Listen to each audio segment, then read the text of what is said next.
বন্ধুরা, আমি এখন মিষ্টান্ন রান্না করতেছি। কেউ মিষ্টান্ন বলে, কেউ পায়েস বলে, কেউ যাও বলে। দুধ দিয়া, ঘরোয়া আতপ চাল দিয়া আমি মিষ্টান্ন রান্না করতেছি।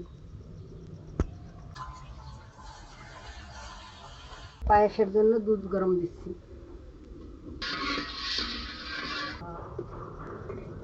কত সময় ধরে জাল দিতে হবে? অনেক সময় জাল দিতে হয়। কিছুক্ষণ আগে কাজু কিশমিশ একটু ধুয়েই রাখতে হয়।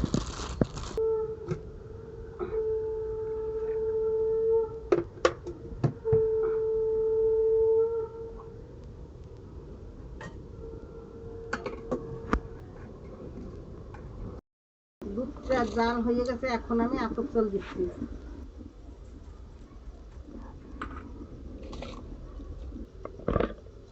চাল যত সময় না ফুটবে তত সময় আমি জাল দেবো।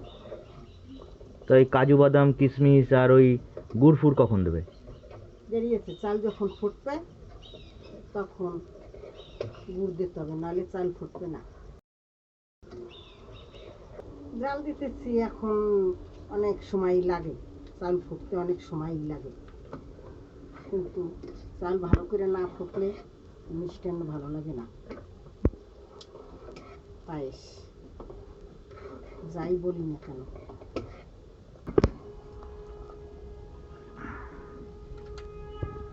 এখনো চালটা ফোটে নাই। যখন নরম হবে তখন গুড় কাজু বাদাম দিয়ে তারপর পায়েসটারে নামিয়ে দেব। ফুটছে চালটা, এখন আমি কাজু ও কিশমিশ দিচ্ছি।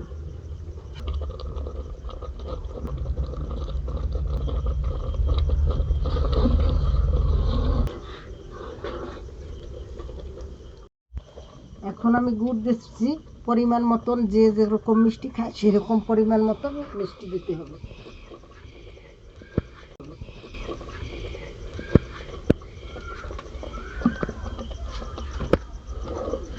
হালকা আছে, বারবার নাড়াতে হবে, নালে নিচে লেগে যাবে।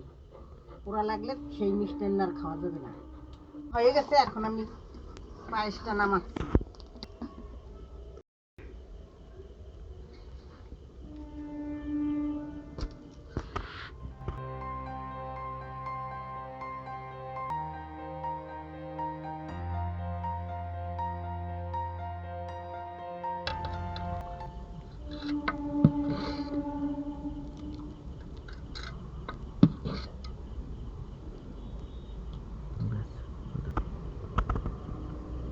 আমার পায়েস রান্না হয়ে গেছে, এখন আমি সব নামিয়ে দিচ্ছি। বন্ধুরা, আপনারা এইভাবে রান্না করে খেয়ে দেখেন কেমন লাগে। কিশোর দিয়ে দিলাম যাতে মিষ্টান্নটা একটু স্বাদ হয়।